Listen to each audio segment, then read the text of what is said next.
Irmãos, da paz do Senhor, mais uma vez a gente vai começar uma escola bíblica dominical.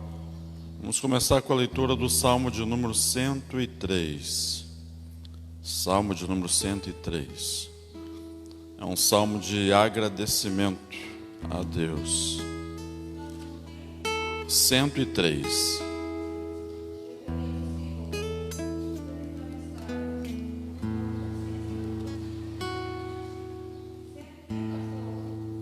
Cento e três.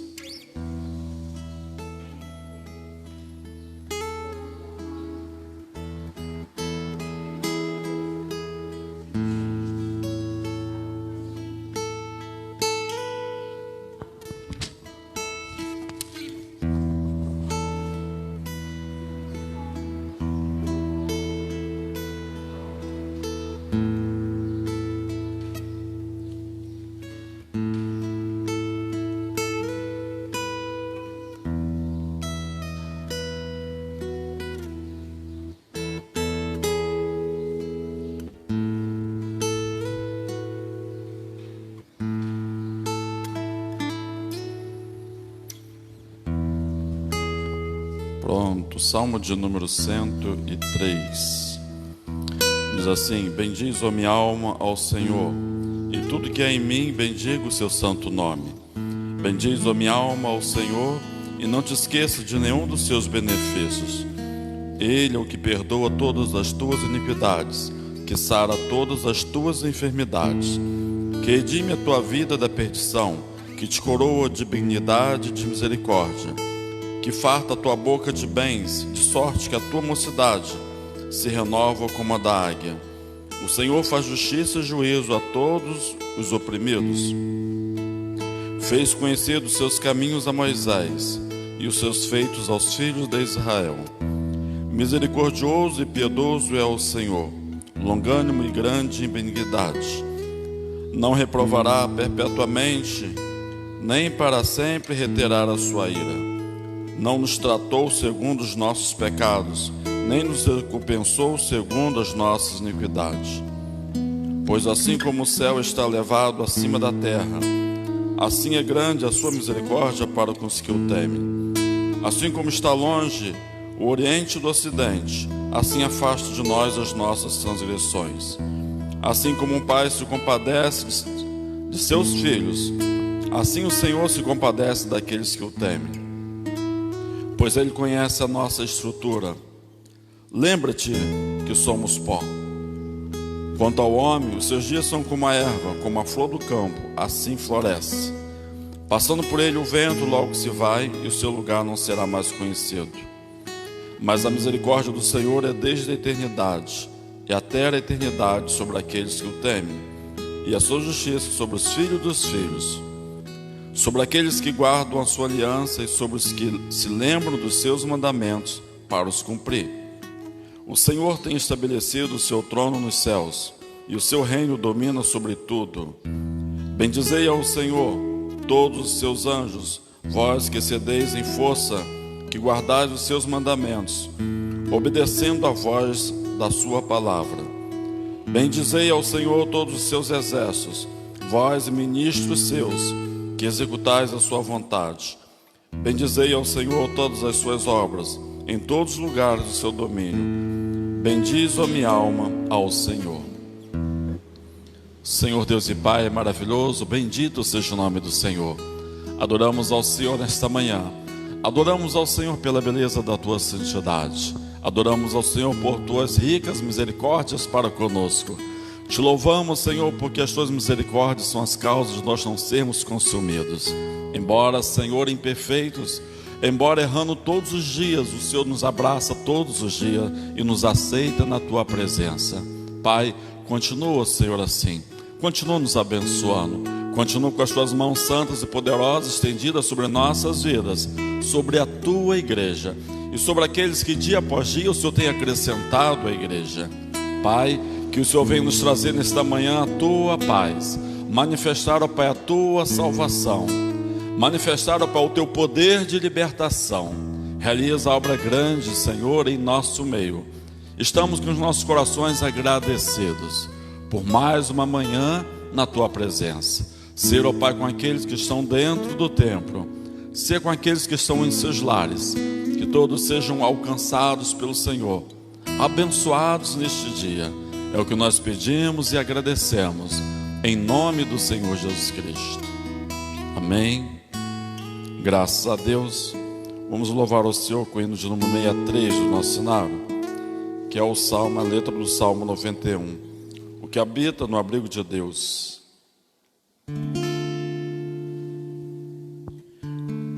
O que habita no abrigo de Deus mostrará sobre sombras de amor.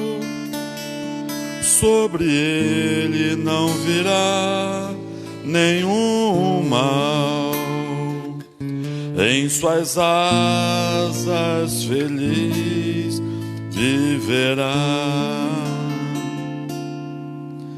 Oh, eu quero habitar no abrigo de Deus. Só ali acharei paz e profundo amor. Meu desejo é com Ele comunhão desfrutar e para sempre o seu nome louvar. O que habita no abrigo de Deus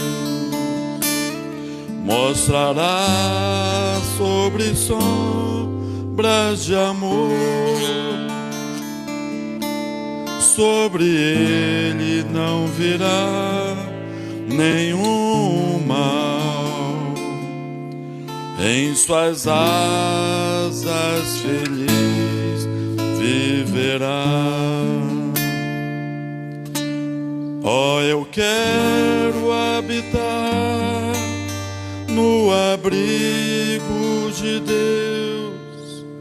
Só ali acharei paz e profundo amor.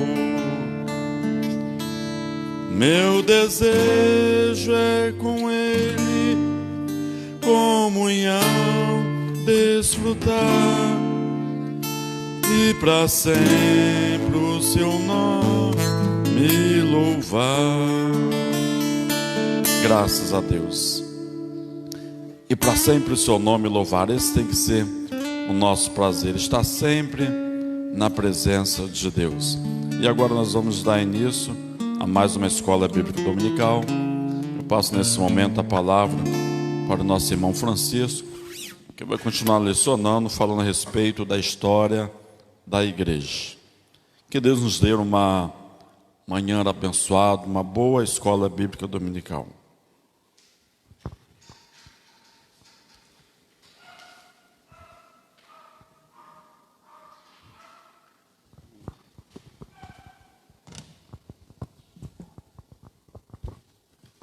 A paz do Senhor, irmãos.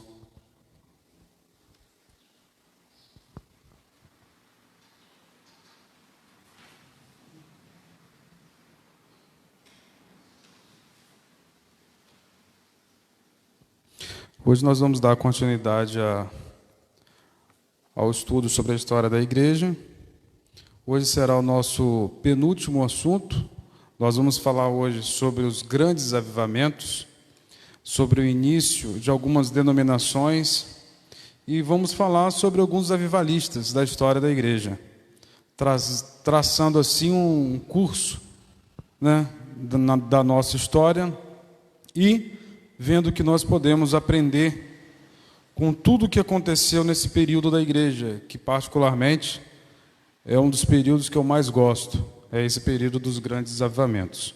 E trazendo algumas coisas aqui que nós falamos sobre a aula passada. Então, na aula passada, nós falamos ali sobre o surgimento do Islã, nós falamos sobre o surgimento papal, como aquilo aconteceu, falamos sobre as cruzadas, sobre a Inquisição, Nós falamos sobre os pré-reformadores, né? O John Wycliffe e o John Huss. Nós falamos um pouco sobre o Lutero, as suas 95 teses. Nós falamos sobre Zwinglio, Calvino. Traçamos um pouco a questão luterana e calvinistas. Falamos um pouco dos anabatistas. Terminamos a aula falando sobre o movimento dos remonstrantes e o movimento calvinista daquela época, o movimento reformado, né? A importância que o movimento reformado teve para a reforma protestante, a importância dos ensinos de Calvino, como eu falei, nós temos em algumas denominações um pouco de preconceito quando fala o nome calvinista ou Calvino, já remete somente às doutrinas da salvação, da parte teológica, mas as pessoas acabam por simplesmente preconceito, não estudando todo o conteúdo, na verdade, da teologia reformada, da teologia daquela época, e que traz até hoje, claro, né? Então acaba não trazendo os outros conceitos, como eu falei. Se hoje nós temos algo já compilado de teologia sistemática, o início de tudo foi as Institutas Cristãs, escrita por Calvino. Então, ali começou o primeiro livro de teologia sistemática. Então, a nossa herança teológica, por mais que você concorde ou não com a parte de soteriologia de Calvino, a nossa herança teológica vem daí. Vem dos escritos de Calvino, como eu falei na aula passada, vem dos patrícios, aqueles primeiros pais da igreja, que nós já falamos desde a primeira e segunda aula, foi o Tertuliano, o Orígenes, o Santo Agostinho, né, como a Igreja Católica o chama. Então, nós falamos também sobre os remonstrantes, que foram os alunos do Jacob Arminius. Nós falamos um pouco sobre Armínio. Então, falamos sobre os remonstrantes, sobre os alunos dele, as questões levantadas por eles, os 5 pontos que os remonstrantes levantaram. Falamos também sobre o Sínodo de Dort, onde os 5 pontos dos reformadores fizeram para combater os 5 pontos dos remonstrantes, e até então a retirada, na verdade, né, a expulsão dos remonstrantes do clero daquele período da igreja. Eles foram taxados como hereges e afastados de seus cargos, uns exilados, outros presos, mas a gente, como eu falei, nós não podemos trazer todo o contexto histórico, porque senão a gente não teria tempo. Então, é um resumo de cada período da igreja. Então, aí nós finalizamos a aula passada, falando desses assuntos. E trazendo já o início da aula de hoje, antes de iniciar no nosso conteúdo, eu queria saber se o pastor ou o irmão, alguém tem alguma coisa que ficou em dúvida da aula passada, para a gente já entrar no novo conteúdo, alguma coisa que ficou pendente. O pastor quer falar alguma coisa? Então, vamos dar início. A irmã quer perguntar alguma coisa? Então, já vamos dar início agora aqui ao...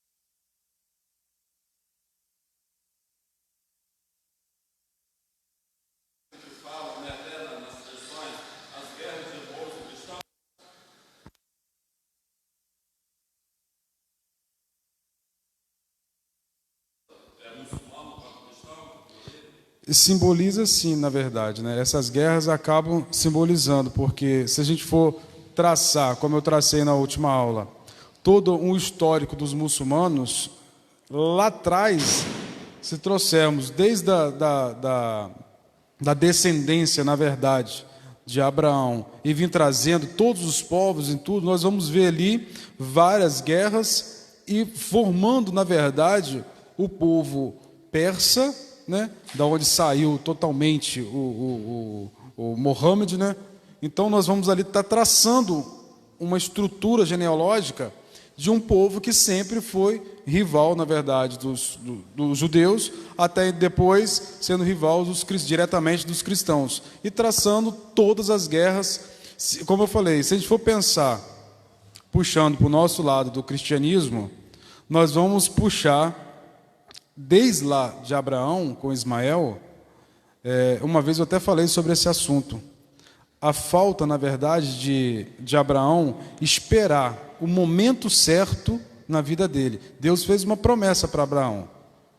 Só que Abraão, na verdade, ele não esperou o tempo de Deus. Ele quis adiantar alguma coisa. Só que esse querer adiantar, como eu falei, gerou um fruto que, na verdade, eu não sei se o pastor Rogério vai concordar comigo ou não, eu, particularmente, entendo da Bíblia o seguinte: toda a linhagem de Abraão tem promessa. Então, seria antibíblico da minha parte afirmar que a linhagem de Ismael não tem sequer promessa nenhuma. Então, tem muitas das coisas, nós não estamos falando aqui agora na questão do cristianismo, salvação pela graça, nada disso. Eu estou falando sobre uma promessa de Deus para a linhagem de Abraão. Ismael é a linhagem de Abraão. Então, toda a linhagem de Abraão, a meu ver, tem uma promessa. Que promessa é essa? Aí fica difícil, aí tem que perguntar a Deus, porque nem tudo na vida nós vamos conseguir explicar com a teologia. Mas que, a meu ver, existe promessa para a linhagem de Ismael, existe sim. Agora, quais são essas promessas? Aí é só com Deus, mas eu acredito que esse também seja um povo escolhido. Oi, irmão.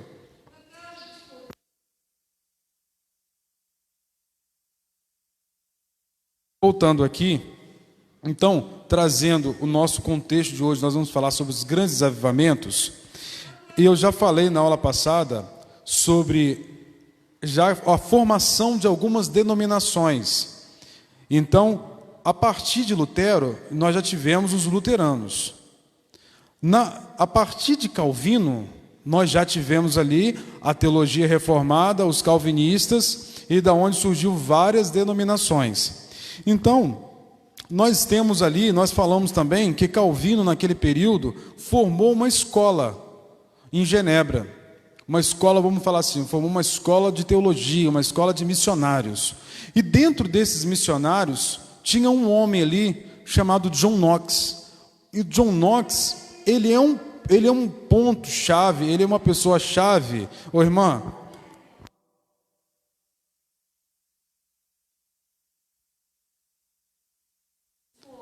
então, irmãos, voltando aqui, o John Knox, ele acabou sendo um referencial para um povo chamado puritano e assim por diante os presbiterianos. Nós vamos entrar, mas eu quero falar agora aqui, logo nesse início, para contextualizar toda a história dos puritanos e presbiterianos, que vai ser o nosso início da aula de hoje. Vamos falar sobre a igreja anglicana, sobre a reforma. Houve a reforma lá na Europa, né, na Alemanha. Nisso passou da Alemanha para a França, para a Holanda, e ao mesmo tempo, como eu falei na aula passada, Deus, ele sempre levantou os reformadores, sempre teve voz profética de Deus. Mas a Igreja Católica foi a supremacia de todos os tempos do período medieval. Não, sempre teve aquela voz profética, aquela pessoa que Deus levantava. Só que ainda não era o momento de Deus, o tempo ainda não era propício para que houvesse a separação radical como houve no período da Reforma. Então nós falamos sobre vários homens que tentaram modificar a estrutura da Igreja Católica Apostólica Romana e criando ali passos e bases para aquilo ali. Mas Deus escolheu aquele período de Lutero para uma reforma mesmo. Então, ao mesmo tempo que estava acontecendo a reforma ali, na Alemanha, na Holanda, estava também acontecendo essa mesma reforma através, como eu falei com vocês, Lutero ele teve uma importância na reforma. Ele que foi que peitou e combateu e iniciou tudo. Ele foi o fósforo, na verdade, que acendeu o estopim. Só que Zwingli, como eu falei na aula passada, teve a sua importância, mas, a meu ver, Calvino que pegou a reforma e colocou ela em um manual. Falou assim, não, é isso aqui que nós entendemos. Para mim ele foi o cérebro, o cabeça daquilo ali. Foi o que pegou e legislou toda a reforma protestante. E isso acabou chegando na Inglaterra. Na Inglaterra, no reinado ali do Eduardo VI e a Maria I, houve a reforma da igreja anglicana. A igreja anglicana, até então, que estava em comum acordo com o catolicismo romano, então eles rompem e começa a reforma da igreja anglicana.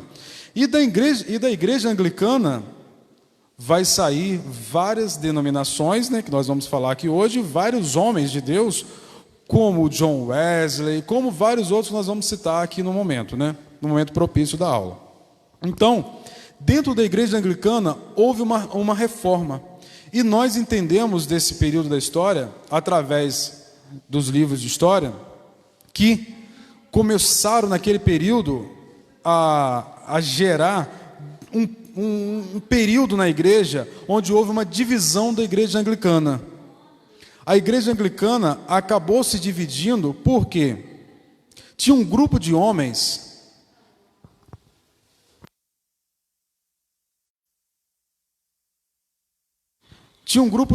ali que discordava de como a igreja anglicana se comportava.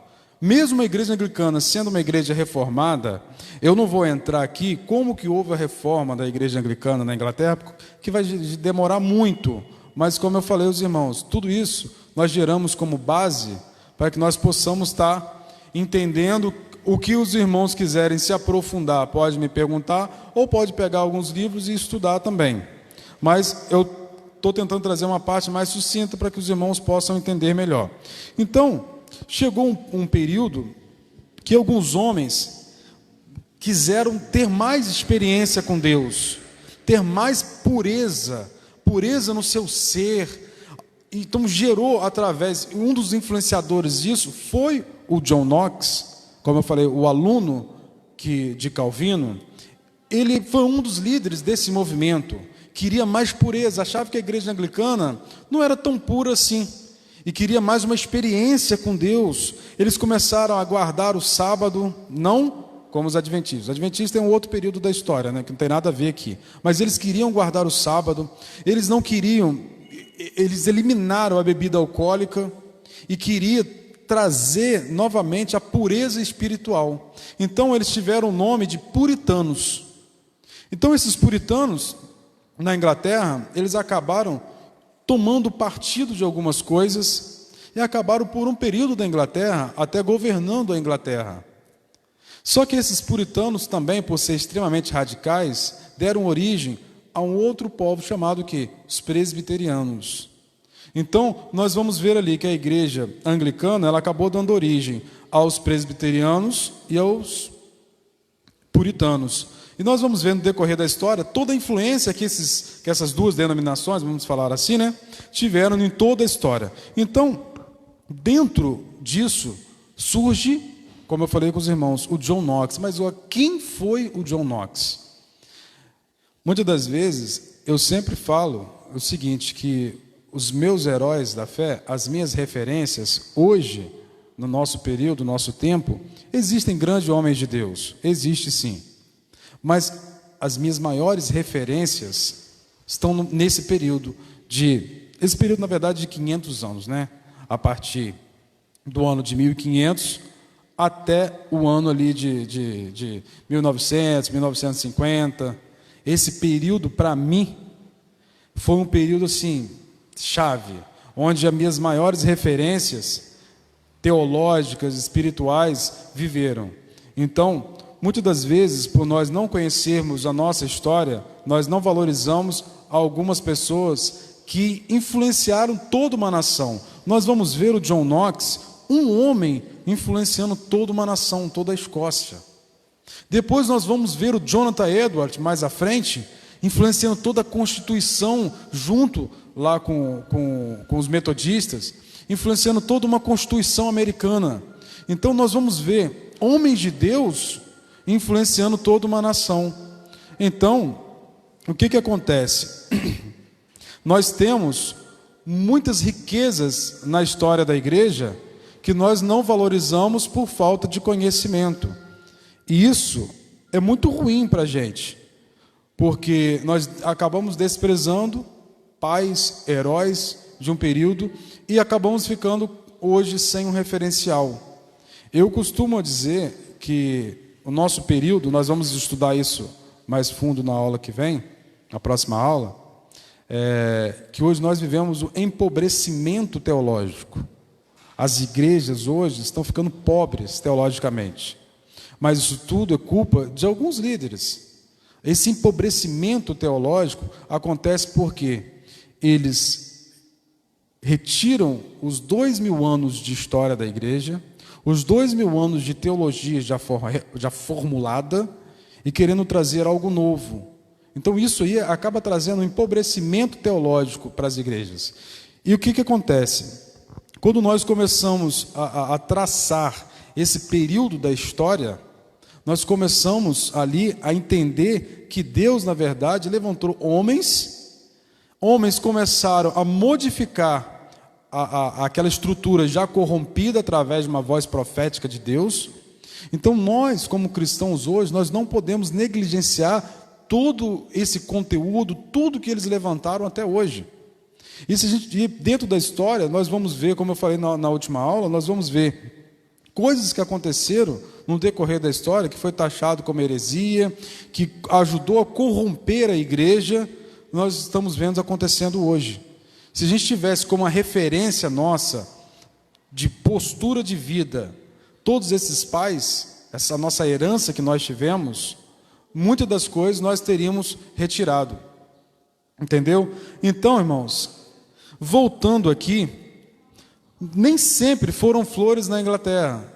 Tiveram também alguns momentos de conflito, como eu falei com vocês. Os puritanos acabaram por um período assumindo. Então, dentro desses conflitos de fé, acabou surgindo na Inglaterra uma confissão de fé chamada Confissão de Westminster, na capela de Westminster, que acabou traçando todo um manual, na verdade, de fé calvinista daquela época. Quando eu vou falar de calvinismo, como eu falei, irmãos, vamos deixar o preconceito. Eu não estou induzindo a uma doutrina. Eu estou falando sobre a história da igreja. Isso não é uma indução nem nada, nem tomando partido. Simplesmente que a linha teológica daquele período era uma linha teológica reformada calvinista. Então, como eu falei, vamos analisar os períodos, vamos analisar, não vou tocar o nome simplesmente por um preconceito, vamos analisar todo um contexto. Isso não é uma indução, é uma apresentação de conteúdo.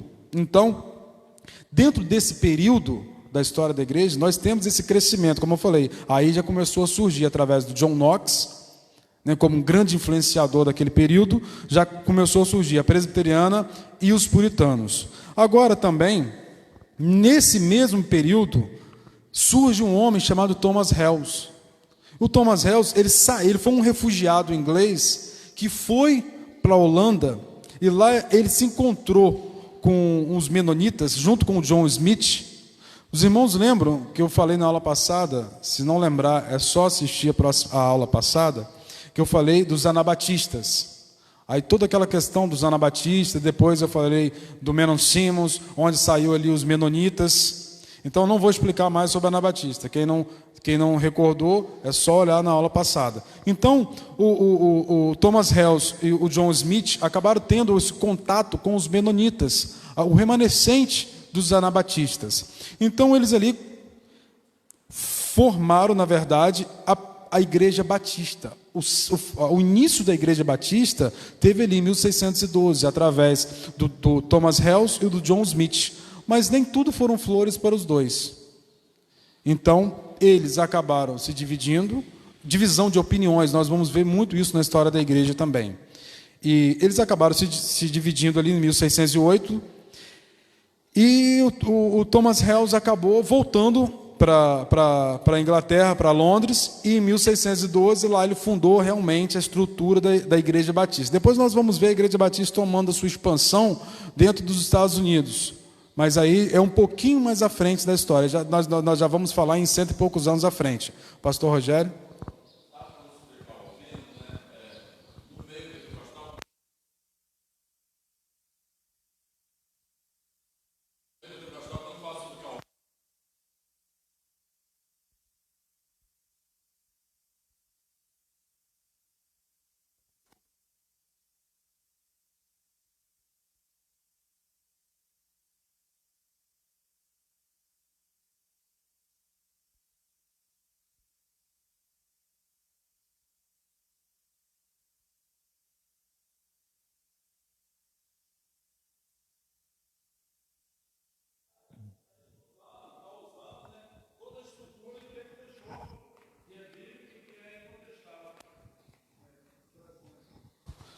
trazendo ali uma luz do que o pastor falou sobre o preconceito que existe sobre Calvino, e pegando o gancho do pastor Rogério, na verdade, o próprio Armínio, não o criador, como eu falei com vocês, a doutrina arminiana, principalmente no meio pentecostal, não tem muita base, não todos, alguns têm base nos relatos de Armínio, mas em sua grande maioria, esses relatos vieram dos remonstrantes, como eu falei com os irmãos. Mas o próprio Jacobus Arminius, ele declarou que não houve nenhum exegeta melhor do que Calvino. A herança da teologia calvinista, para a gente hoje, ela é muito importante. Como eu falei, se nós temos hoje um livro de teologia sistemática, o início dele teve com os institutas cristãs. Então, agora, concordar ou não com a visão de soteriologia de Calvino, aí é uma questão de interpretação da Bíblia. Uns concordam, outros não concordam.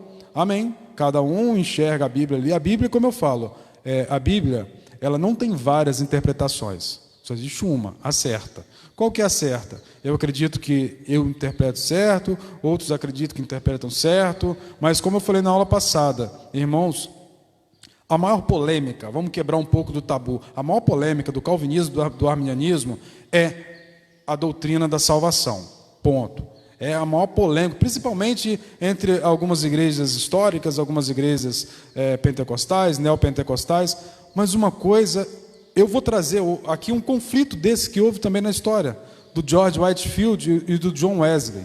Eles acabaram se dividindo, eles eram grandes amigos e acabaram se dividindo, perdendo um pouco dessa amizade por conta desse conflito, esse conflito teológico. Mas eu vou falar uma coisa com os irmãos, isso tudo é besteira. Gente, nós temos que entender o seguinte, a salvação, ela é restritamente pela graça, ponto. Você é salvo porque Cristo morreu para que você tivesse sua salvação, ponto, acabou. Não existe salvação pelas obras, não existe nada disso, tudo isso é heresia, palha, não existe. Agora, se você acredita em um lado, se você acredita em outro, mas o centro você acredita que a sua salvação é pela graça, você é salvo. O restante é tudo briga teológica. É claro, quem vai estudar, alguns têm uma tendência para um lado, outros têm uma tendência para o outro, beleza. Agora, o centro de tudo é Cristo.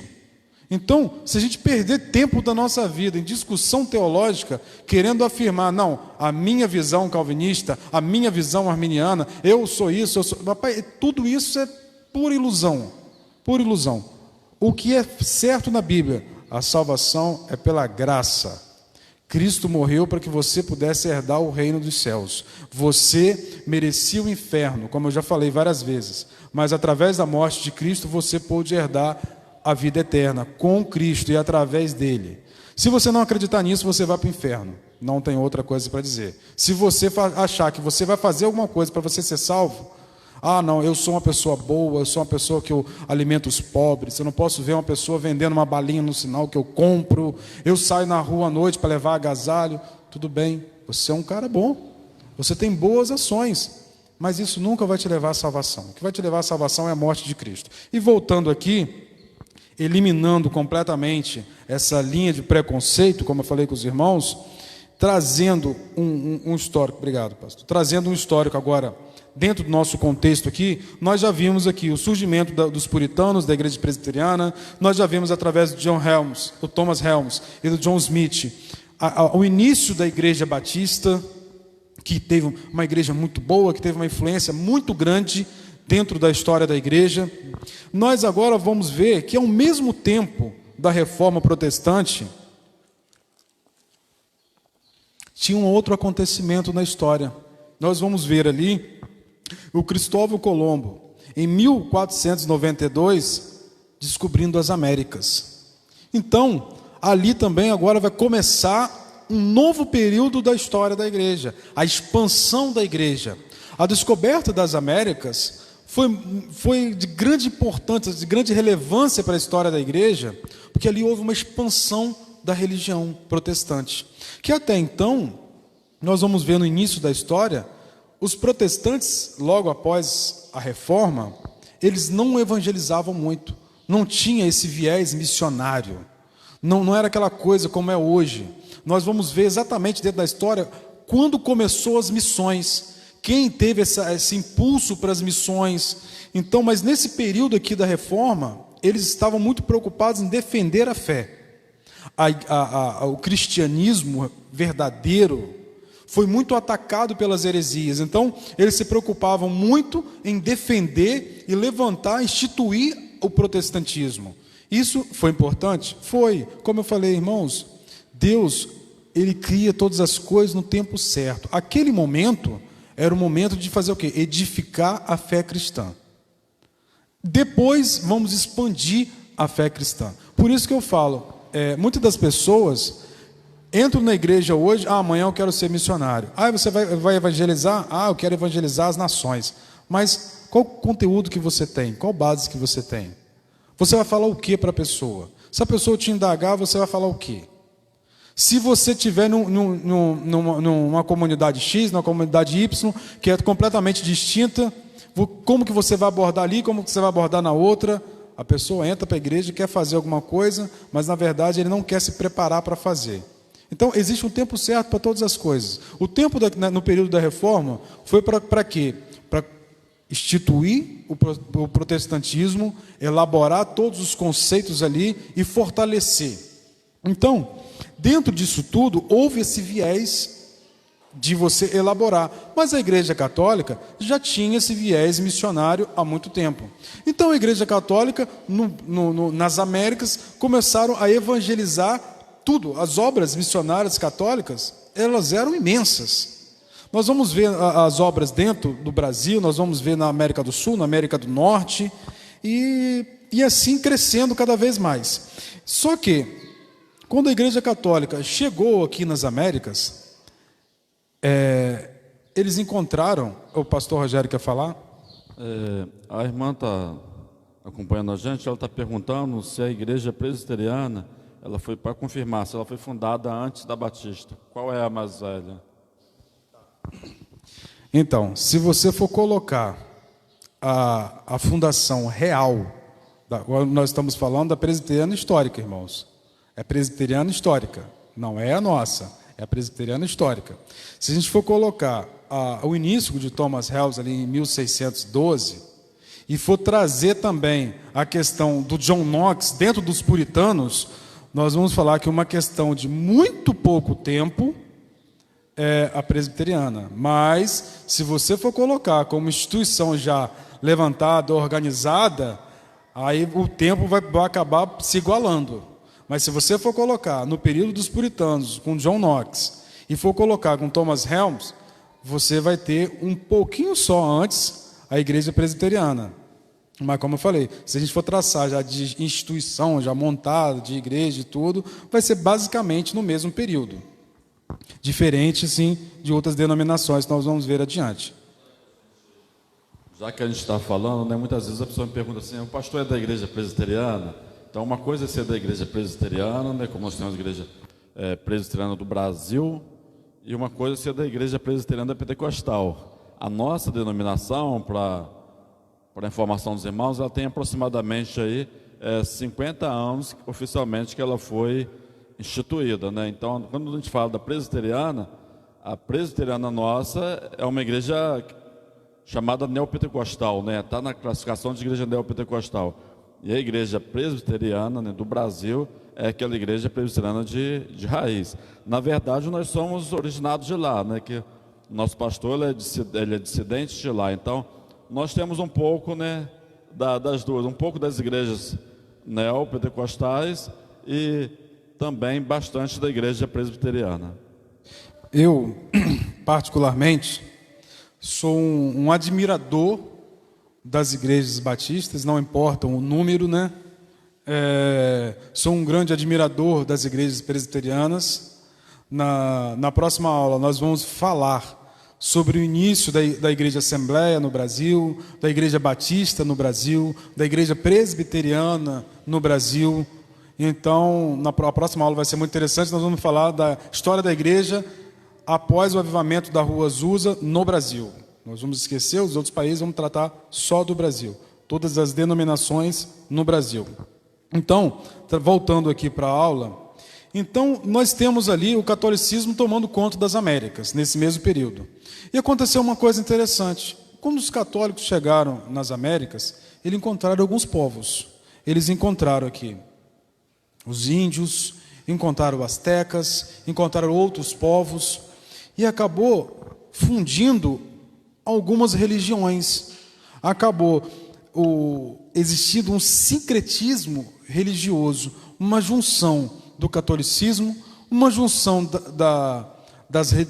dos cultos místicos dos índios, e acabaram também tendo uma junção dos cultos africanos.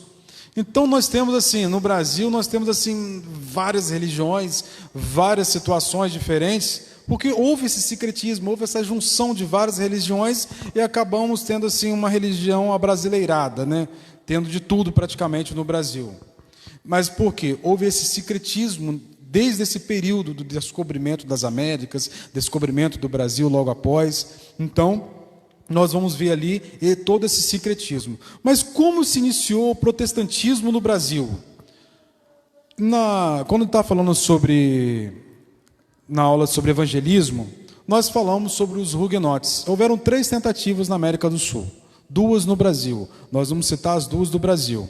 Houveram os huguenotes, que eu falei na aula de evangelismo, era um grupo francês, treinados e enviados naquele período por Calvino, e vieram para o Brasil, fizeram ali uma colônia francesa no Brasil, não, já vieram, na verdade, né, para a colônia francesa, e eles tentaram aqui formar o grupo de protestantes naquele período. Houveram toda aquela situação, as mortes dos huguenotes, eu expliquei tudo na aula sobre evangelismo, não vou entrar novamente, mas além dos huguenotes, houve uma comunidade calvinista holandesa que chegou ao Brasil em 1630, em Pernambuco. Em 1630, essa comunidade calvinista, vindo da Holanda, ali trouxe grande influência para o Nordeste brasileiro. Só que o que aconteceu? Um período depois, os brasileiros acabaram expulsando essa comunidade calvinista do Brasil. E nós só vamos ter novamente a igreja protestante no Brasil já no final do século XVIII, início do século XIX, né? Que nós vamos ter novamente a igreja protestante no Brasil. Mas aí, nesse período também, houve a colonização da América do Norte, dos Estados Unidos, né? Então, a Inglaterra, junto com alguns países, começaram a colonizar os Estados Unidos. Naquele período, tinham muitas perseguições com os puritanos, com os presbiterianos. Então, aquelas pessoas saíam da Inglaterra para os Estados Unidos, para colonizar os Estados Unidos, crendo nos Estados Unidos como um novo mundo.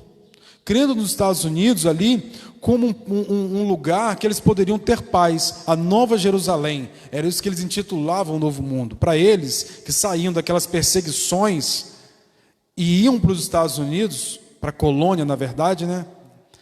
Para eles era Nova Jerusalém, onde eles iam ter um lugar de paz, de descanso para eles. Só que ali, como eu falei, tinha os presbiterianos, tinha os anglicanos, logo depois vieram os metodistas, os batistas, que nós vamos falar agora sobre o início da Igreja Batista nos Estados Unidos. E a Igreja Batista nos Estados Unidos, começou através do Roger Williams, que organizou a primeira Igreja Batista no estado de Providência.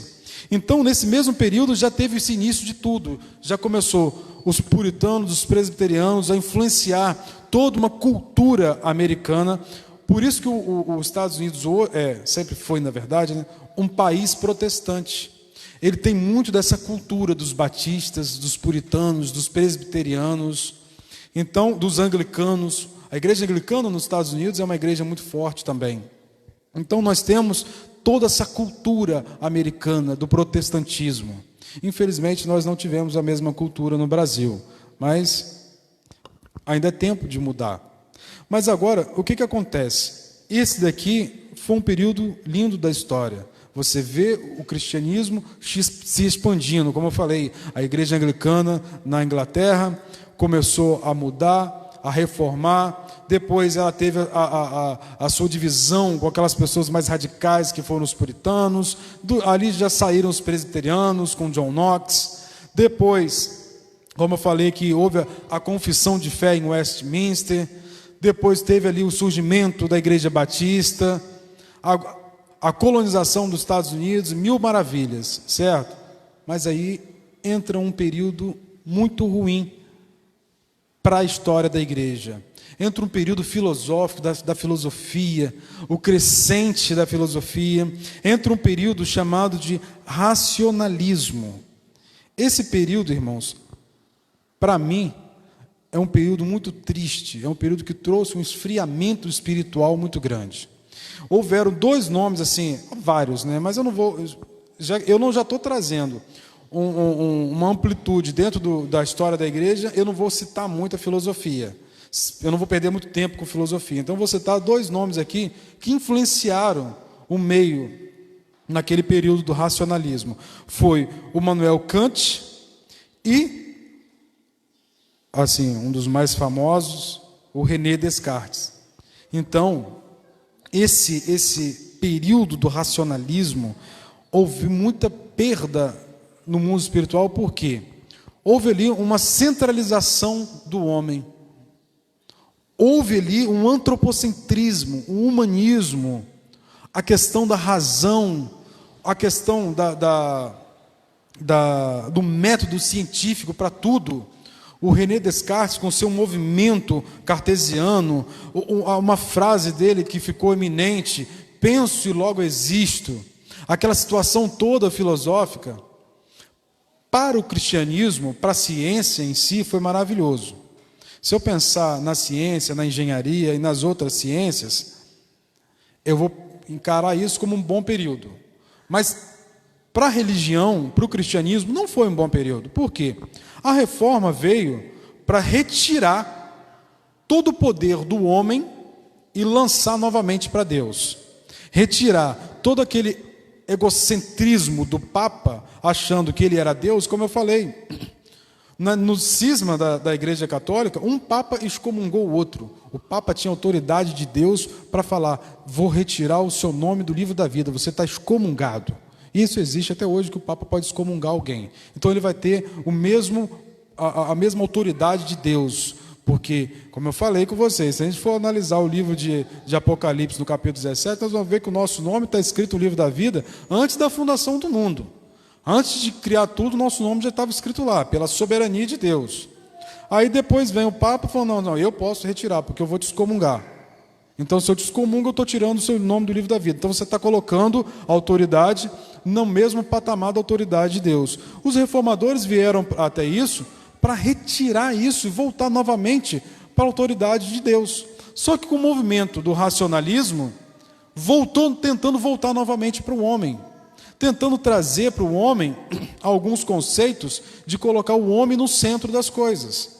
O poder, na verdade, agora estaria na mão dos homens. O homem poderia ter o que eu expliquei. Pelágio falou lá no início da livre escolha. Ele poderia escolher tudo que ele quisesse no mundo espiritual. No mundo físico, nós podemos escolher. Eu estou usando uma camisa preta. Eu poderia estar usando uma camisa branca, se eu quisesse. Poderia estar usando uma camisa verde, amarela. E eu não tenho nenhuma salmão. Se alguém quiser me dar uma camisa de presente, já está aí uma cor que eu não tenho. Eu tinha, mas ficou velho. Se alguém quiser me dar, estou aceitando. Então, existe essa livre escolha. Mas quando você traz tudo na mão do homem, como o homem o centro de todas as coisas, o que o racionalismo trouxe, junto com o humanismo, junto com o iluminismo, trazendo, como eu falei, um método científico foi maravilhoso para a ciência. Mas para a religião, na questão de tudo o homem ter que decidir, não foi uma coisa muito boa. Houve ali um esfriamento espiritual muito grande. Só que, como eu falei com os irmãos, Deus, Ele é soberano. Nós temos que entender que a vontade de Deus, ela tem que ser soberana sobre todas as coisas. Mesmo com esse esfriamento espiritual daquela época, Deus levantou um grupo de pessoas para começar novamente a acender a chama do protestantismo. E começou como? Um grupo de pessoas chamado de pietistas. Nós vemos ali a Europa nesse esfriamento espiritual. Surge um grupo de irmãos que foram denominados pietistas, que tinham ali uma busca diferenciada dos reformadores. No período da história, após a reforma, todo mundo era praticamente ali. Se seu filho nascia, ele já era um protestante. Então ele acabou se tornando um protestante. Meu pai é protestante, eu sou protestante, mas ninguém buscava ali uma intimidade com Deus, uma busca pessoal. Agora chegou o momento de Deus, como eu falei, Deus teve um momento que ele incitou os homens a reformular uma teologia, e agora ele estava repartindo uma experiência pessoal com os homens. Através desse movimento pietista, pietista vem de piedade, de compaixão, houve ali, eles buscavam muito essa questão do batismo com o Espírito Santo, da renovação carismática, de você ter uma experiência com Deus. Então, dentro, na verdade, da Europa, naquele período também, tinha algumas perseguições e alguns grupos de cristãos, presbiterianos, luteranos, puritanos, anglicanos, se refugiaram na Morávia. E tinha um homem chamado, lá na Morávia, chamado Conde de Zinzendorf, que acabou abrigando todas essas, vamos botar assim, né, todas essas denominações. Então essas pessoas foram chamadas de moravianos. Por que eu estou trazendo tudo isso para vocês? Nós vamos ver como isso influenciou pessoas. Isso vai influenciar diretamente um dos grandes homens da história da igreja, chamado John Wesley. Os moravianos vão influenciar o John Wesley. Então, isso, como eu falei, nós temos que traçar um panorama histórico. Então, esse conde de Zinzendorf organizou ali aquele grupo de cristãos. Agora, imagina só, várias denominações juntas. Eles não concordavam uma denominação teologicamente com a outra, tinha alguns pontos de divergência. O que aconteceu? Alguém pode adivinhar? Discussões e briga entre eles. Se você botar um monte de crente com visões diferentes, acabam tendo ali as suas discussões santas, né? Todo mundo a puxar para o seu lado teológico, acaba discutindo. Mas o conde, ele teve uma ideia, ele era um jurista daquela época, e teve uma ideia maravilhosa. Olha só, aqui dentro só falar de coisas espirituais. Acabou. Estou resumindo, né? Aqui dentro não se fala mais disso, só momento espiritual. Então as pessoas começaram a ter um jeito de analisar a vida um pouco diferente, tratando somente de quê? Coisas espirituais. Então, irmãos, fica aqui uma lição para a gente. Se você quiser acabar com problemas de igreja, você tem que eliminar discussões que não têm nada a ver com a sua vida espiritual e tratar de coisas espirituais. A aglomeração religiosa é para tratar de coisas espirituais, tratar do espírito, experiência pessoal com Deus. Então, nós vamos ter ali esse movimento chamados moravianos, que foram abrigados pelo conde de Zinzendorf, e teve um dia específico, que eu até anotei para não esquecer a data, em 12 de agosto de 1727, depois de uma ceia que eles tiveram, teve ali o primeiro avivamento da história. A primeira vez, na verdade, que eles sentiram um avivamento, algo diferente na vida deles. Então, eles começaram a ter posturas diferentes, a olhar um para o outro de uma forma diferente. Hoje em dia, irmãos, nós vamos falar hoje sobre os grandes avivamentos. Hoje em dia, banalizou-se alguns conceitos. Um conceito que foi banalizado hoje foi o conceito de avivamento. Infelizmente, na próxima aula nós vamos falar sobre a igreja neopentecostal. Infelizmente, esse conceito foi banalizado justamente por essas igrejas. As igrejas neopentecostais acabaram banalizando o termo avivamento. Você, hoje em dia, quantas vezes eu vi pastores, eu estou grávido de um avivamento, e que nós estamos vivendo um avivamento. Mentira, ninguém viveu avivamento nenhum. Todo mundo que eu ouvi falar, que eu, experiência minha, que estava grávido de um avivamento, foi pura ilusão. Na verdade, eles levantaram um movimento, é diferente de um avivamento, tiveram ali uma ação e acharam que aquilo ali era um avivamento. Hoje nós vamos falar aqui de avivamentos mesmo da história da igreja. Então, só que nesse período dos moravianos, eles, na história ali, se for falar de avivamento, foi um dos primeiros avivamentos da história da igreja. Eles começaram a ter mais compaixão um pelo outro. E o mais interessante de tudo, eles tiveram ali 2 pontos específicos, os moravianos. Eles fizeram uma torre de oração, uma torre de vigia, que durou 100 anos. Eles pegavam ali, levantaram, na verdade, edificaram uma torre, e a cada hora uma pessoa ia lá e passava uma hora orando. Isso não durou uma semana, não. Durou 100 anos a torre de oração deles. E, como nós vamos ver hoje, os grandes movimentos de avivamento tiveram como sua essência uma pregação de arrependimento, tiveram como sua essência vários períodos de orações e grande amor às missões, um grande desejo missionário. Agora, o mais engraçado, né? Eu vi várias pessoas que eu intitulo essas pessoas como banalizar o termo avivamento, que quando você falava em junção de outras igrejas, eles se dividiam. Não, a minha igreja está certa. A minha visão de religião hoje está certa. Era uma visão para cá, era uma visão para lá, mas na verdade eles estavam saindo de um propósito, né? O nosso propósito nunca foi dividir o reino. O propósito da igreja é unificar o reino. Nós temos várias denominações, mas se você pensar, todos nós que somos salvos, nós vamos para o mesmo lugar. Então, se existem várias denominações diferentes, mas é um reino só. É uma visão bíblica. Só que começaram a banalizar isso tudo nos nossos dias. Então, nesse período que começou a trazer, na verdade, o significado para o avivamento, houve esse intuito de você querer missões, de esse amor às pessoas, de você querer evangelizar, de você querer ganhar outras nações. Todo o avivamento da história foi marcado com isso.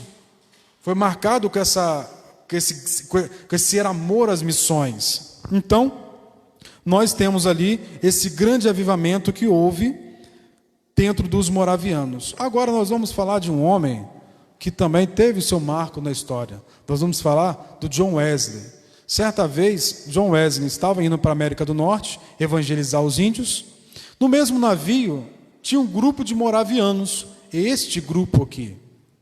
E esse grupo de moravianos não sabia que o John Wesley era um pastor anglicano. E o John Wesley, nesse período, mesmo sendo pastor anglicano, ele ainda tinha alguns conflitos com Deus. Algumas coisas que ele não compreendia muito.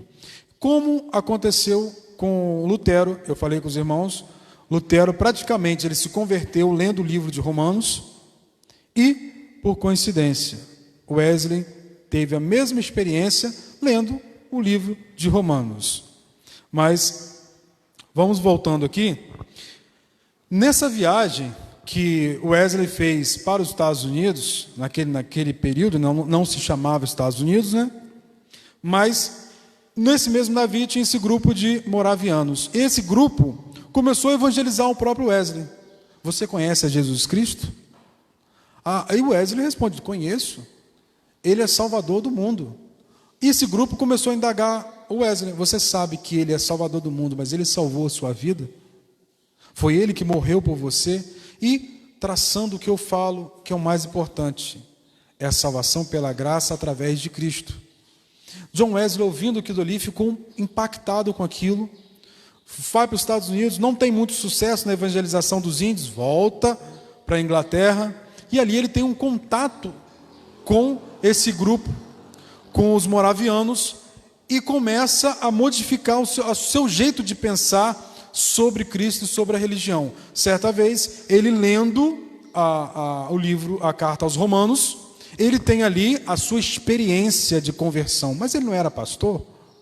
Sim, ele era um pastor anglicano. Mas nos próprios relatos de Wesley, o momento que ele se viu convertido foi nesse período que ele estava estudando o livro de Romanos, mesmo sendo um oficial da igreja anglicana. Então, nós vamos ver ali o John Wesley, com todos os seus méritos como um grande homem de Deus, nós não vamos tirar. Como eu falei, em 1735 ele teve ali um encontro com os moravianos, mas aí nós vamos falar agora de um outro homem que era amigo do Wesley, chamado George Whitefield, que para mim, nem sempre nós podemos acreditar igualdade a todo mundo. Eu sou assim, mais inclinado pelo George Whitefield, que reconheço grandes coisas do Wesley, um grande homem de Deus, mas os escritos do Whitefield, para mim, eu gosto mais. Eu aplico mais tempo lendo o que o Whitefield deixou. Então, só que o Wesley e o George Whitefield, eles eram amigos. Ambos eram pastores da igreja anglicana. Eram pastores, né? Eles eram oficiais da igreja anglicana. Só que o Wesley, como eu falei, o Wesley tem visões teológicas um pouco diferentes da minha. Ele abraçou, na verdade, ele praticamente foi o criador de uma visão chamada perfeccionismo. Eu não vou entrar nisso, porque nós vamos entrar em muita teologia se eu for falar do perfeccionismo. E eu não consigo enxergar o perfeccionismo dentro da Bíblia. Para mim, a nossa santificação ela é progressiva. E eu não consigo enxergar a forma que ele enxergou. Mas, como eu falei, isso é um detalhe. Isso, para mim, não tira todos os méritos de homem de Deus que o Wesley teve. Toda a influência que o Wesley teve, não tira. Simplesmente ele acredita em uma coisa que eu, particularmente, não tenho tanta inclinação para acreditar assim. E o George Whitefield e o Wesley, sendo amigos, eles acabaram não perdendo totalmente a amizade, mas acabaram se separando. Mas por que se separou? Whitefield, ele tinha uma mente reformada calvinista. O Wesley, ele já tinha uma tendência, mesmo a igreja anglicana sendo uma igreja reformada, mas ele tinha uma tendência a ser arminiano, a ter uma visão diferente do Whitefield. Os dois começaram de picuinha, sendo, como eu falei com vocês, sendo grandes amigos. Olha só, dois pregadores, dois exímios pregadores, homens que influenciaram nações, mas se dividiram, saíram de perto um do outro, porque cada um tinha uma visão teológica diferente do outro. Pastor? Uma das grandes influências do John Wesley foi o método, né? Ele se tornou notório, né, pelo seu método de trabalhar, o método de evangelizar. Então, o forte dele não era o aspecto teológico, mas era a metodologia de trabalho dele. Ele tinha um sistema de trabalho, uma organização, que isso ajudou muito, coopera até hoje. Hoje, isso se transformou em ferramentas, né, para crescimento de igreja. Hoje o povo fala aí de visão celular, de núcleo, um monte de coisa, mas isso daí começa lá em John Wesley, ele já começa a ter essa ideia lá, isso foi aprimorando, né, até chegar aos nossos dias. Então, cada denominação, cada pessoa, a gente vê que tem o seu valor, o seu potencial de contribuição. O segredo para lidar com as diferenças é exatamente descobrir o melhor que cada um tem, né? Eu quero o melhor de Calvino, eu quero o melhor de John Wesley, eu quero o melhor de Armínio. Se a gente trabalhar dessa forma, a gente vai conseguir ter uma igreja legal. Mas quando a pessoa tem um preconceito, não. Ela, por causa de uma coisa, ela joga toda a outra, né, no lixo. Então, não sei o que você acha. Eu acho assim, que ele se tornou-se notório nesse aspecto dele, né? A metodologia dele foi bem forte. Então, ele, por ser um homem extremamente metódico, eu também sou assim. A própria Daniela estava falando ontem comigo, ela falou, você não esquece porque você é metódico. Para você tem que ser tudo assim, assim, assim, assim. E na verdade é mesmo. O Wesley tinha um pensamento parecido, então ele criou o metodismo dele, os métodos de trabalho, da onde originou-se a igreja metodista wesleyana. Então, como o próprio pastor Rogério falou, de grande influência, e grande influência para a gente, grande influência dentro dos Estados Unidos, grande influência na Europa. Então, só que, trazendo novamente as discussões de Wesley com Whitefield, como eu falei com os irmãos, 2 exímios pregadores. Só que chegou um momento da história que um começou a alfinetar o outro.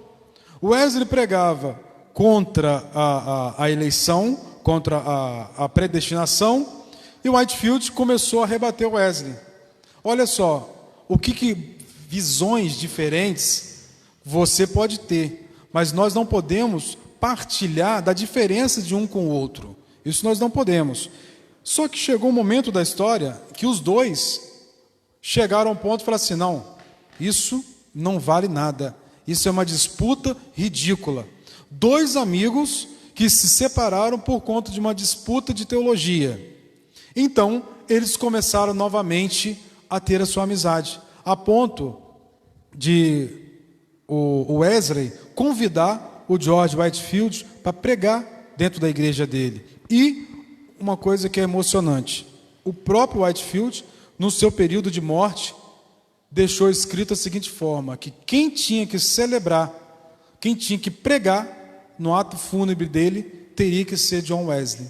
Então nós vemos Deus novamente trazendo essas 2 pessoas novamente a uma amizade, a ponto de Wesley que fez a celebração, o ato fúnebre do George Whitefield.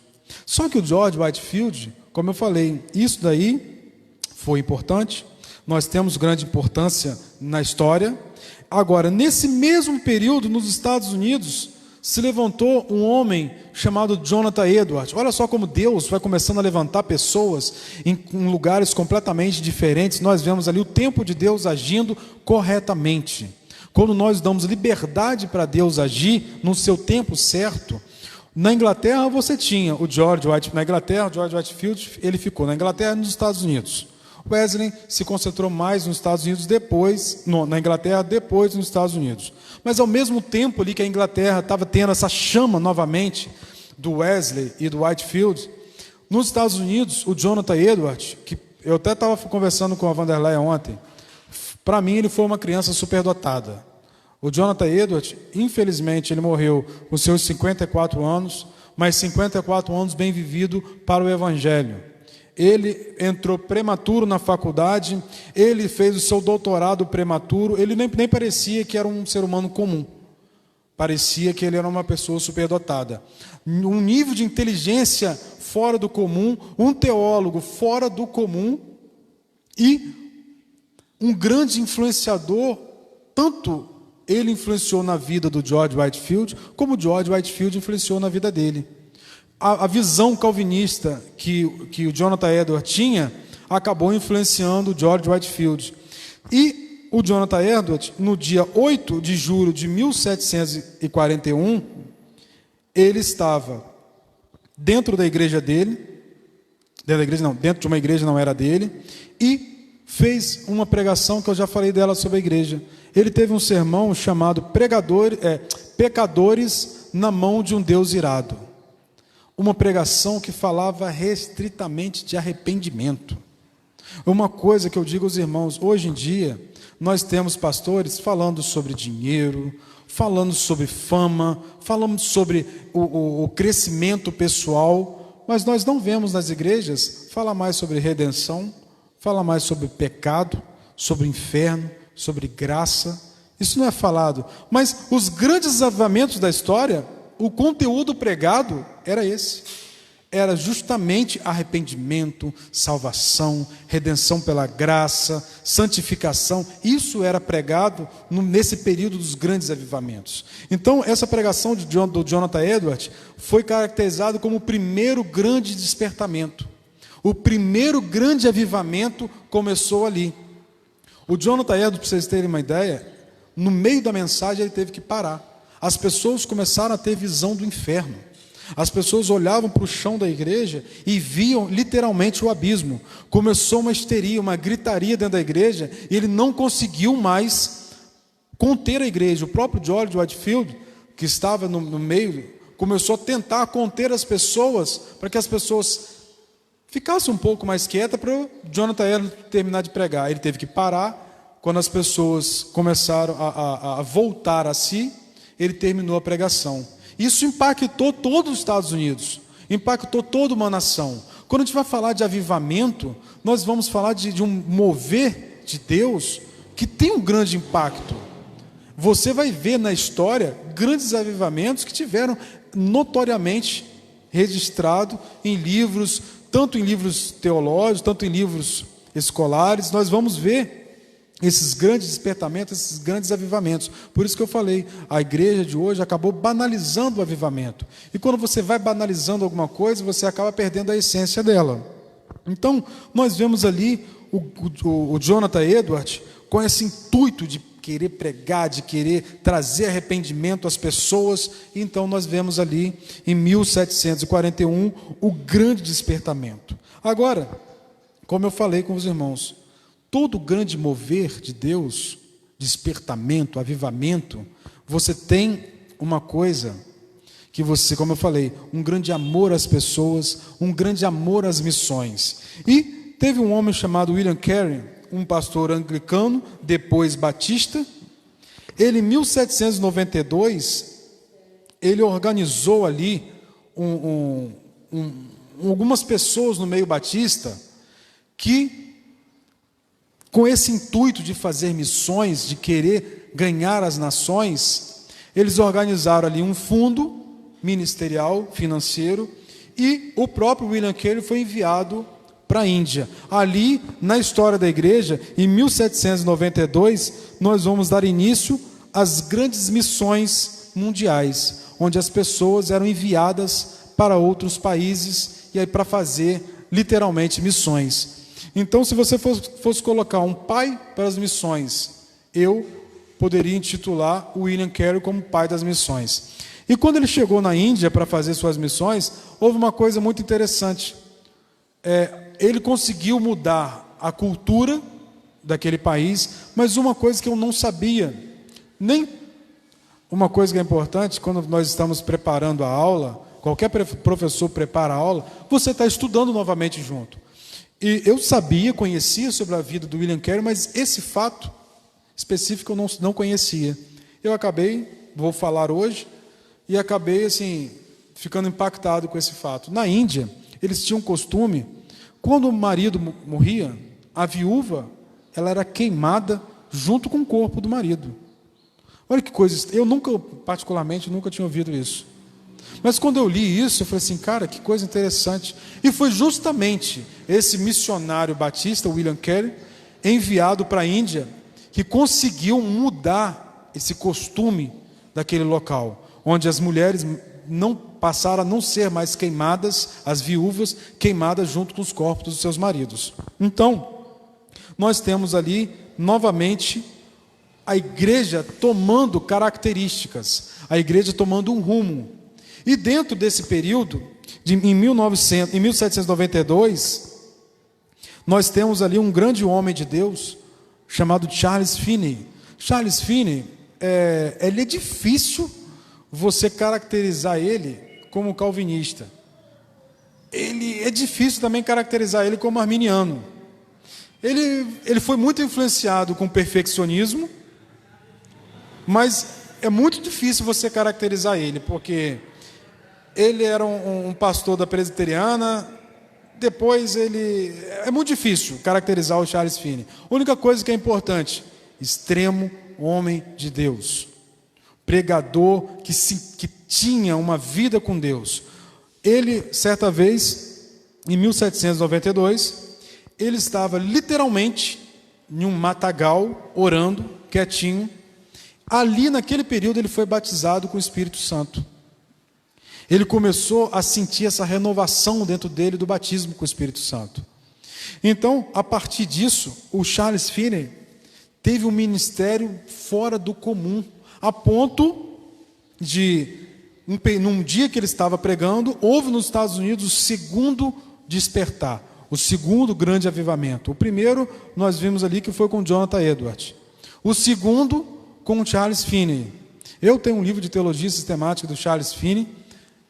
Os escritos dele são perfeitos. Como eu falei, eu só não consigo enxergar muito a doutrina perfeccionista. Eu tenho dificuldades de analisar. E o contexto da nossa igreja também, ela tem, pelo que nós traçamos no estudo sobre santidade, e o conceito do perfeccionismo nós temos um pouco de dificuldade de enxergar. Mas, como eu falei, é um ponto que não tira mérito nenhum do grande homem de Deus que foi o Charles Finney. Charles Finney também era um homem que, quando ele entrava para pregar, se ele passasse pela essa igreja aqui, acontecia a mesma coisa que aconteceu com Jonathan Edwards. As pessoas começavam a ter visão do inferno. Mas para que isso? Para gerar arrependimento dentro das pessoas.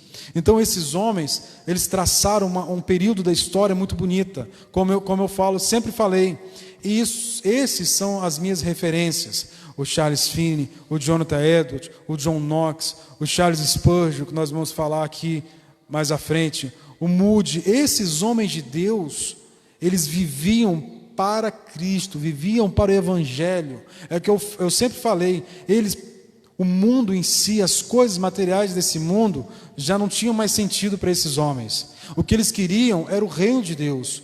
E Deus, por ter escolhido essas pessoas nesse período, os irmãos vão pegar e traçar uma linha cronológica, se vocês vão ver que entrava o período do ministério de um, quando estava ficando velho, já vinha o período do outro, e assim criou uma corrente desses grandes homens de Deus. Então, logo depois, veio um grande homem de Deus chamado Charles Spurgeon. O Charles Spurgeon, ele já foi um ministro calvinista. Para mim, ele é um dos maiores defensores da teologia reformada. Ele é um grande influenciador e ele montou uma teologia onde foi enviado até brasileiros para essa escola para poder aprender com ele. Ele levou o título de Príncipe dos Pregadores. O Charles Spurgeon, é interessante que chegou um período que as igrejas não queriam mais chamar o Spurgeon para pregar. Se ele fosse pregar em uma determinada denominação, ninguém mais ia para a igreja nenhuma. Todos iam onde o Spurgeon estava pregando.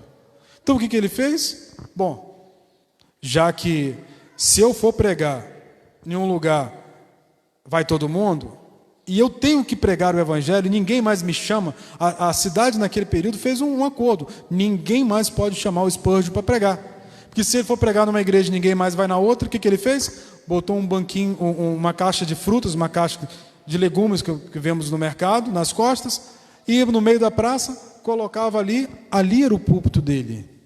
Então ali ele começava a pregar o Evangelho. Então ele foi um pregador nato. Agora, se você for analisar o sermão do Spurgeon, retirando toda a defesa da teologia reformada, como eu falei com vocês, nesse período não houve defensor da teologia reformada como o Spurgeon. Mas vamos analisar o conteúdo do sermão de Spurgeon: arrependimento, arrependimento, arrependimento e arrependimento. Por isso que eu falo, irmãos, não existe pregação se você não trouxer para o homem um fator de arrependimento, o fator do pecado, a influência do pecado na vida do ser humano.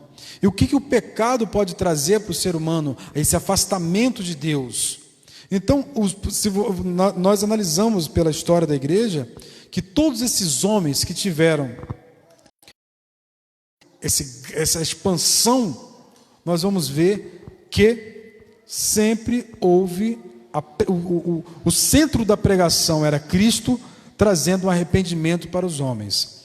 E trazendo uma realidade para as igrejas de hoje, nós vemos hoje, através da teologia coach e através de várias situações, nós vamos ver que nós estamos perdendo um pouco do centro. Hoje em dia, se você vai falar numa igreja sobre pecado, as pessoas não querem ouvir sobre pecado. As pessoas querem ouvir o seguinte: você vai ficar liberto, você vai ficar rico, você vai ter isso, você vai casar de novo, hein? E vai fazer assim, vai fazer assado, e vai ter isso, você vai ter aquilo. É isso que as pessoas querem ouvir. Agora, ninguém quer ouvir o seguinte: arrependa-se, porque é chegado o reino dos céus. Arrependa-se. Ou você se arrepende, ou não existe vida eterna para você. Então, esse ponto de arrependimento, de pecado, isso tudo tem a ver com esse período da história da igreja. E a partir do Spurgeon, como eu falei com vocês, houve várias mudanças também como que poderíamos enxergar a visão reformada na igreja, essa expansão da visão reformada da igreja. E logo após o Spurgeon, o último homem de Deus levantado foi o Moody. Eu já falei na igreja também. Na verdade, todas essas pessoas aqui eu citei em outros exemplos aqui na igreja. Então, o Moody tem uma história linda.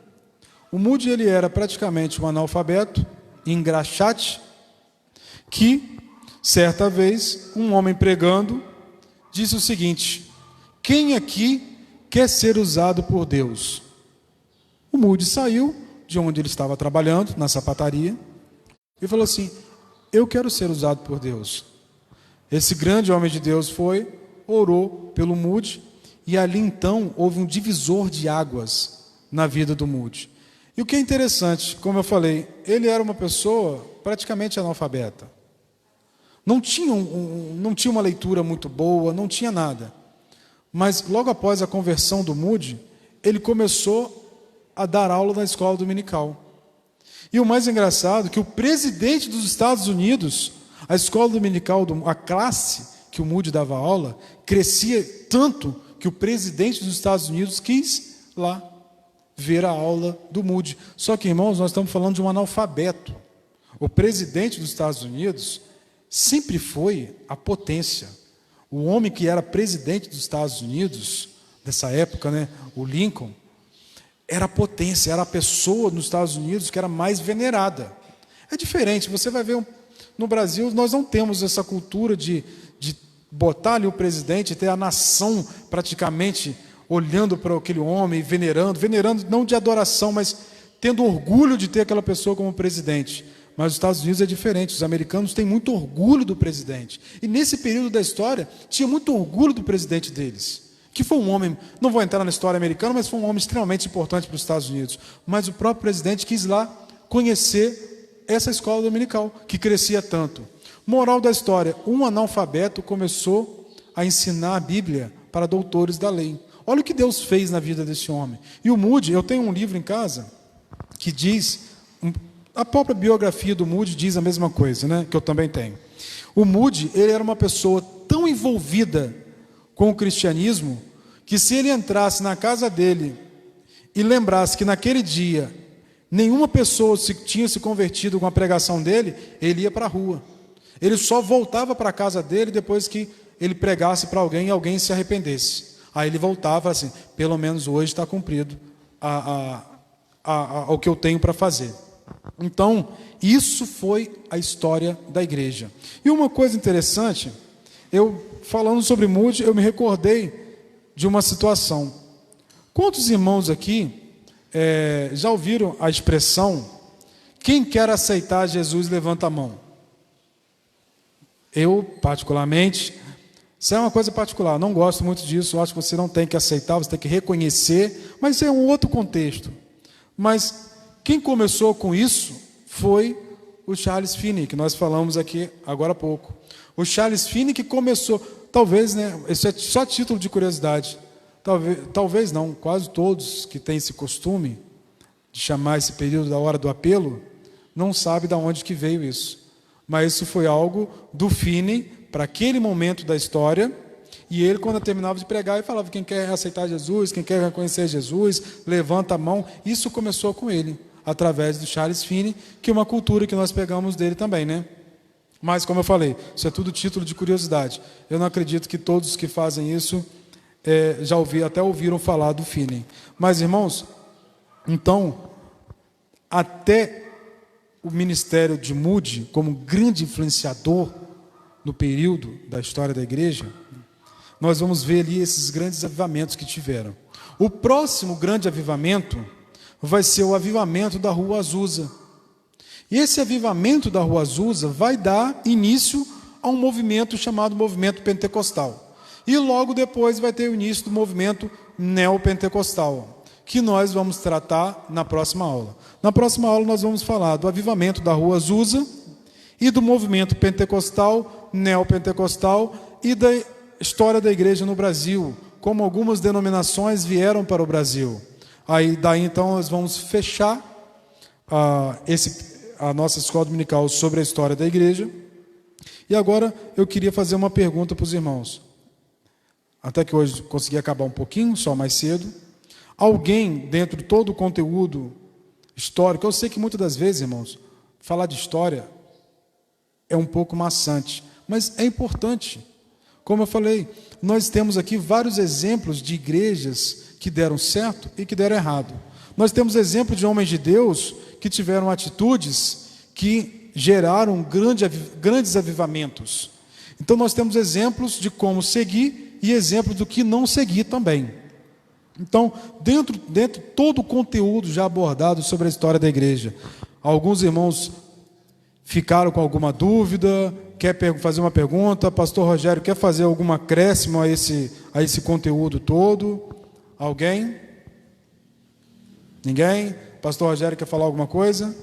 Então, irmãos, eu aqui estou encerrando o conteúdo de hoje. Espero que os irmãos tenham absorvido. Na próxima aula nós vamos falar, como eu falei, sobre o avivamento da Rua Azusa, a teologia pentecostal e o neopentecostal. Então eu passo novamente a palavra ao pastor Rogério.